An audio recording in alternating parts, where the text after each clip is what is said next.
Nicholas Motherwaite, Andrew could have gotten the door panel at any lumber yard.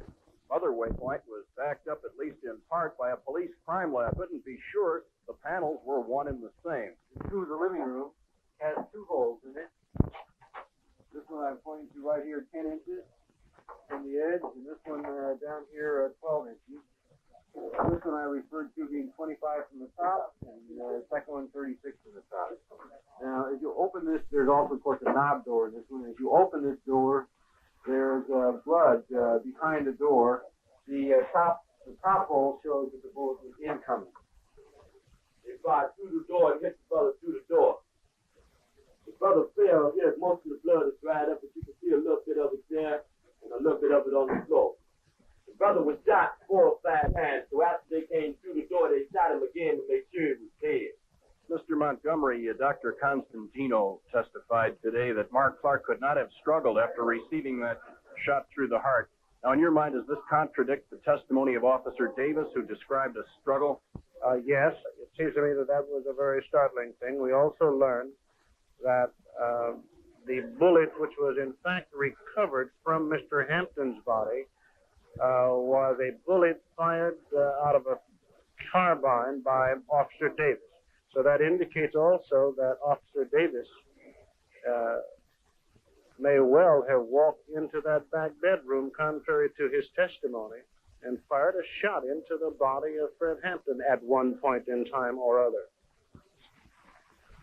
There were 6 of us assigned to the back door. I came up on the back porch. I placed myself to the right of the door. I put my head down enough so I could hear if there was any conversation in the building. I heard people talking in the front, and then I heard a loud shot, sounded like a shotgun. I backed up and kicked the door open.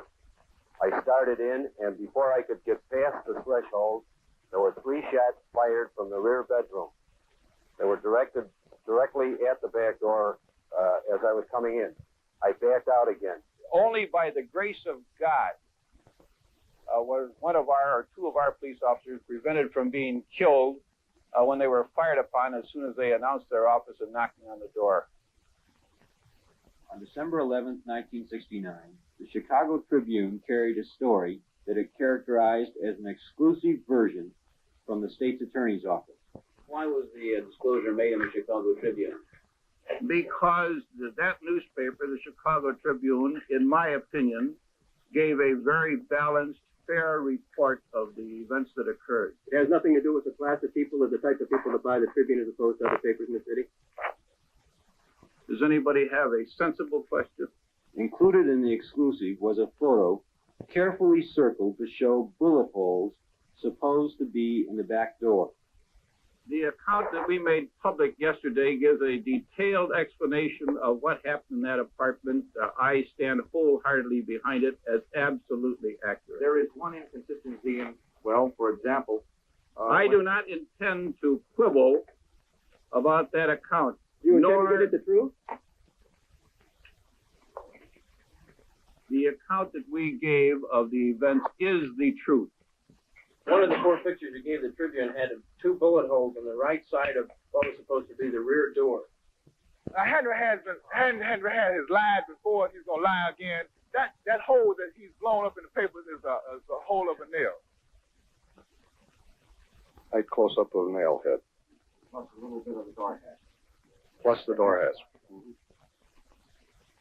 Now, here you see the large nail heads being pointed out. I have said that we released the pictures. We have not characterized or described the conditions that they portray, other than to say that that is an accurate portrayal of that particular object. Do you know if any of the 4 pictures they received had portrayed bullet holes in any of the walls? Another photo claimed to show the bullet-riddled door across from the bedroom. The officers testified that the Panthers fired into that door from inside their bedroom. In fact, the door in the photo was the bedroom door, and the holes in the door were made by police gunfire at the Panthers. As you can see, bathroom door is intact. Not only the bathroom door, but the entire wall area is intact. there was a picture of the inside of the door to the bathroom. Yes. That door, our reporters discovered, corresponded to one on the front living room adjoining the bedroom. There were holes in the door. When the door was open, those holes corresponded to holes that were in the wall adjoining between the bedroom and the living room. And when they stuck a stick through the holes, they all matched up. I make, as I say again, I make no evaluation of the pictures other than to say they portray conditions as they existed in that apartment at the time those pictures were taken. This is the door that's supposed to contain numerous marks from a stray shotgun blast, a small arm fire, which again was fired by members of the vicious Black Panther Party, who was standing in this bedroom here, shooting out into the hallway here. I urge your inventory of each of these vicious weapons.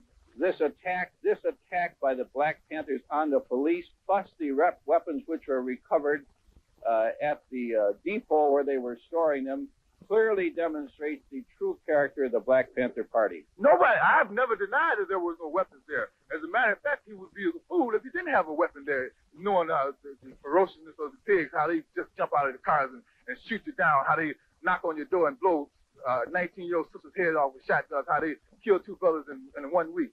Yeah, and as a matter of fact, everybody that's concerned should have something in their home to protect themselves, because Hanrahan is a madman. Mr. Hanrahan, can you tell me why your officers did not try to use tear gas? Isn't this the usual procedure to flush someone out of a building? Our officers used the means necessary to effect the search and to prevent themselves from being killed upon after they were fired upon. Isn't it true that your men usually use tear gas in situations such as this? And why didn't they use it this time? No, that is not true. It is not true? They came with murder on their mind, you see. Even if they want to take somebody to jail, it would be a simple matter of just shoot some tear gas and just throw everybody out right on. This is where our chairman had his brains blown out. He laying in bed, sleeping at 4:30 in the morning. Someone came into the room, started shaking the chair.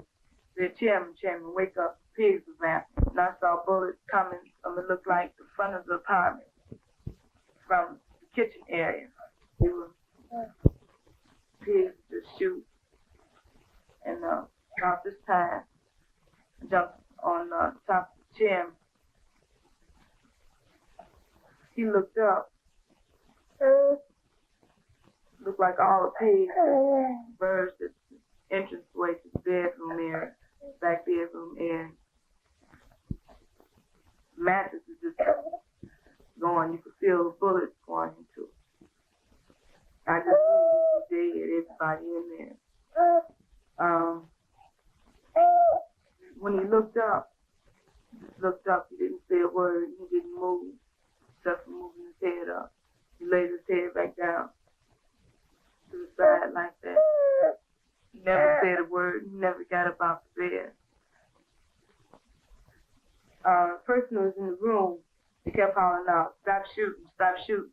We have a pregnant woman or a pregnant sister in here. At that time, I was 8.5 to 9 months pregnant. My baby was to be delivered in 2 weeks. Pigs kept on shooting. So I kept on hollering out. Finally, they stopped. They pushed me and the other brother by the kitchen door and told us to face the wall. I heard a pig say, he's barely alive, he'll barely make it. I assume they were talking about Chairman Fred. So then they started shooting the pigs. They started shooting again. I heard the sister scream. They stopped shooting. Pig said, he's good and dead now. Pigs running around and laughing. They were really happy, talking about Chairman Fred's dead. Saw Chairman Fred again. Inflammatory statements and false charges against our office have been made by spokesmen for the Black Panther Party and others, despite the fact that the speakers had no reliable knowledge about the occurrence. So the best account that I can give is the room that I was in, and the actions of things surrounding me personally, First thing I remember when I woke up was a knock on the door, and it was only a matter of seconds. In fact, I'd say it was less than 5 seconds that I heard, shots. Now, the thing that struck me was that I not only heard shots, but I can see plaster coming out of the walls in my room. So I knew the bullets were coming through the room that I was in. I stepped over and I put the machine gun still on single fire, and I started from the left side of the wall, coming across, watching where the rounds were hitting, and I went over the girl's head, down on the other side of her, and continued fire across this wall. One strange thing about this wall is this: State Attorney Gestapo rating pig say that they fired numerous slugs going up and downward motion, attempting to avoid hitting the people in the apartment here. You notice that all these slugs are on a straight line. You also notice that all were fired at a low level, at about bed level. Next thing I remember is someone, I think it was one of the pigs, told us to come out of the room, but there was still shots being fired. Now, I didn't know at this here time that people were coming through the back door, but I took it that shots were being fired in the back of the house and at the front of the house. And, they were all coming through the walls. The walls were nothing but plasterboard. A bullet come through the front of the house and would go all the way through out the back. Somebody told us to get out, but I remember we were so afraid and bullets were still coming that we remained on the floor. I heard another pause, and then one of the pigs told us that if we don't come out, he was going to put something in there that would really get him out. The idea came in my mind that he was going to shoot tear gas or something in there. We realize that there are still some people remaining in the front bedroom. We don't know whether they're in here or not. So I plead, and I conjure, I beg them to come out. Please come out with your hands out. Throw out your weapons. But the next thing I heard was a barrage of shots, real fast. And, we were hit this time. I started with the gun, still on single fire, being very careful and watching where each round hit on the wall. I walked them around the girl sitting on the bed and brought it all the way across the wall again. As I was doing this, Officer Davis was stepping up, and he started firing across the wall from right to left. I put one shot in the door. I put a short burst with the machine gun on automatic fire into that closet. I fired 4 or 5 shotgun blasts into the bedroom. The second form, still coming up, caught a blast as the gun came further across the room. They told me, to get up and walk. And I told them I couldn't. And then I think they hit me or did something. They told me they would kill me if I stayed there. So I kept trying. I managed, to get up, and I made a little hop. I finally hopped out, I am taking the word of our policemen over what we understand is supposed to be a version provided by a defense attorney and by the occupants of the apartment. I was hit 5 times. I was hit 2 times in the stomach, 1 time in the leg, and I was hit the grave in each hand. Yeah. This is just a scar. I had to have a section of my colon taken out because of infection. And I was shot over here. I expect the general public to recognize the quality of these men's work, and the political consequences can take care of themselves. Of course I don't plan to resign. We change the story every time from newspaper to newspaper, from one channel to another channel. We've had to change the story as we've brought up facts, truth about the evidence that he reportedly have given out, such as the nail head, such as the bullet holes and whatnot in the walls. And it's only my conclusion is that Hanrahan, if he wanted to give an objective opinion about what happened here that morning, he would have to come to this apartment and find out, because he's dealing in a whole lot of subjective analysis, because the man haven't come to the apartment to find out what really did go down in the apartment. We're invite him here to see for himself the evidence that we have shown to the masses of people and to the public. Mr. Henry, at the scene yourself. No, I have not been at the scene.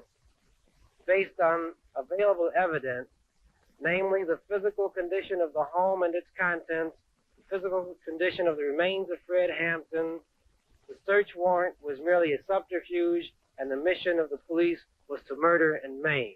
This blatant act of legitimatized murder strips all credibility from law enforcement. In the context of other acts against militant blacks in recent months, it suggests an official policy of systematic repression. The pious statements of State Attorney Hanrahan concerning the brave response of the police against the vicious Panther attack, and his allusion to the grace of God concerning the sparing of the policemen, only makes the situation more macabre and terrifying.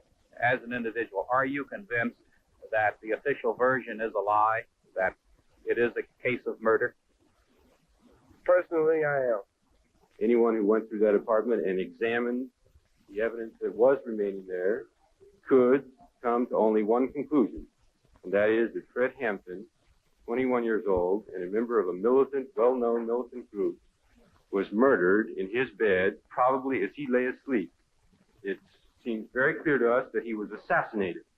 And the police officer who did that assassination then walked away from it and said to other people, Bobby Rush is next. Now, all of you who know Bobby Rush know that he is the Minister of Defense of the Black Panther Party and also one of our clients. And all of you also, I assume, know that Bobby Rush's apartment was broken into last night. And also he's still alive because he was not in the apartment. Do you think if you had been in your apartment yesterday, you would have been shot by police? Yes, I would have been murdered. I still think there's a great possibility of people trying to murder me. All the moves in the past, the initiative was on the part of the police. They've murdered Fred Hampton. They're out to murder me. It's like they'll murder anybody that's black in this country. You think there's going to be retaliation then by the Panthers? There won't be any retaliation by the Panthers. I think that time will come when the people themselves will take the power that belongs to them into their hands and move to guarantee life, liberty, and the pursuit of happiness. We will not be forced underground until the people, we really feel satisfied that we've done our duty, performed our duty to educate the masses of the people to the injustices that the power structure inflicts upon poor people in this country. All the mass demonstrations that young people endorse that this is happening right now. Bobby, what's the next move for you personally? There's no personal anymore. I'm a people's man. So I do whatever the people decide. There's nothing personal about it whatsoever. And the Panthers will be there to serve the people's hands. Okay. Thank you very much. Of course, numerous people have attempted to make formal and informal investigations with a report by the grand jury for the Federal District Court in the Northern District of Illinois. Then I quote, "This report contains the findings of the grand jury after hearing nearly 100 witnesses and considering over 130 exhibits, including police records, photographs, moving pictures, transcripts of testimony before other bodies, voluminous investigative and scientific reports, and reports of investigative interviews with over 100 potential witnesses who were not called." And of course, among the main witnesses before the federal grand jury were the 14 raiders in the apartment, the police officers who were assigned to the state's attorney's office. The report tells us, contrary to some of their testimony prior to the grand jury proceedings, the report tells us that at 4 a.m. on December 4, Sergeant Gross briefed the 13 assembled officers and told them the location of the raid and that Panther Arms were involved. Or that they were Black Panthers? No, we didn't. We just knew that, or we were informed that there were guns and contraband in the building. Did you have information that indicated that Fred Hampton might be there? Not to my knowledge. You just knew that there were guns and possibility of that these may have been Black Panthers? All we knew is there were guns in there. At this point, it appears that the people who are deceased were in the gun battle. Oh, they were definitely in the gun battle. I mean, they were firing at police. Yes, sir. We saw the shots coming out of the two bedrooms.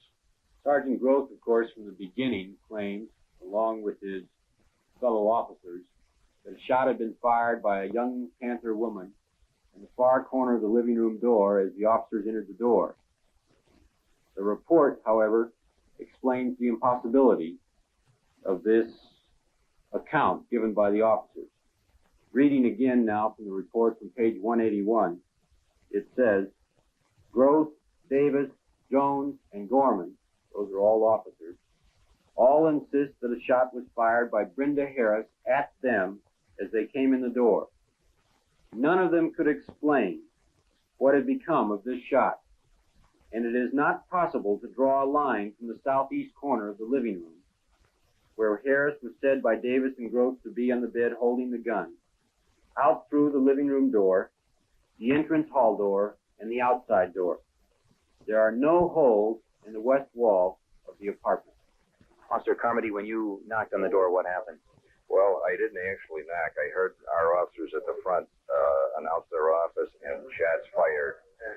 So I kicked in the back door, and as soon as the door opened, I could see shots being fired at us at the back door. Do you have any idea how many shots were fired? Quite a few. I have no idea. Do you have any idea over how long a period the gun battle ensued? It seemed like an hour to me. Of course, the raiders would have us believe that they approached the apartment in a gentlemanly fashion. That they were attempting to save human life. They knocked on the door and they announced their purpose. They fired no shots until they were fired at. They called for a ceasefire on at least 3 different occasions. Thereafter, 3 times, Sergeant Groth ordered all his men to cease firing and told the occupants to come out with their hands up. Each time, one of the occupants replied, "Shoot it out." And they continued firing at the police officers. By their own testimony, they admit that for 12 minutes, for 12 solid minutes in those early morning hours, there was gunfiring in that apartment. And yet the federal grand jury concludes that only one possible shot could have come from a Panther weapon. And that shot could have come through the door by a man who had just been shot in the heart. They would have us believe that even though there was only one Panther shot, they called for a ceasefire on 3 different occasions and didn't get it, and so they continued their firing. The great variance between the physical evidence and the testimony of the officers raises the question as to whether the officers are falsifying their accounts. Those officers fired 99 shots through the walls of an apartment where they knew people were sleeping. Murder is defined in Illinois as follows. A person who kills an individual without lawful justification commits murder if, in performing the acts which caused the death, he knows that such acts create a strong probability of death or great bodily harm to that individual or another. Federal grand jury comes to its conclusions. Unquestionably, the raid was not professionally planned or properly executed. And the result of the raid was 2 deaths, 4 injuries, and 7 improper criminal charges. In spite of those conclusions, the report then goes on to say, the physical evidence and the discrepancies in the officers' accounts are insufficient to establish probable cause to charge the officers with a willful violation of the occupant's civil rights. I want you to know that I want you to think. If you ever think about me, and if you think about me, niggas, and if you ain't gonna do no revolutionary act, forget about me. I don't want myself on your mind if you're not gonna work for the people. Like we always did, if you actually make a commitment at the age of 20, and you say, I don't want to make that commitment because of different reasons that I'm too young to die, I want to live a little bit longer. What you did, you did already. You have to understand that people have to pay the price for peace. If you dare to struggle, you dare to win. If you dare not to struggle, then goddamn it, you don't deserve to win. Let me say peace to you if you're willing to fight for it. Let me say it in the spirit of liberation. I've been gone for a little while. At least my body's been gone. You ain't got to see that to me. At least my body's been gone for a little while. But I'm back now, and I believe that I'm back to stay. I believe that I'm going to do my job, and I believe that I was born not to die in a car wreck. I don't believe I'm going to die in a car wreck. I don't believe I'm going to die from slipping on a piece of ice. I don't believe I'm going to die because I got a bad heart. I don't believe I'm going to die because of lung cancer. I believe that I'm going to be able to die what I was just the things that I was born for. I believe that I'm going to be able to die high off the people. I believe that I will be able to die as a revolutionary in the international revolutionary protest struggle. And I hope that each one of you will be able to die in the international protest revolutionary struggle, or you didn't be able to live in it. And I think that struggle is going to come. Why don't you live for the people? Why don't you struggle for the people? Why don't you die for the people?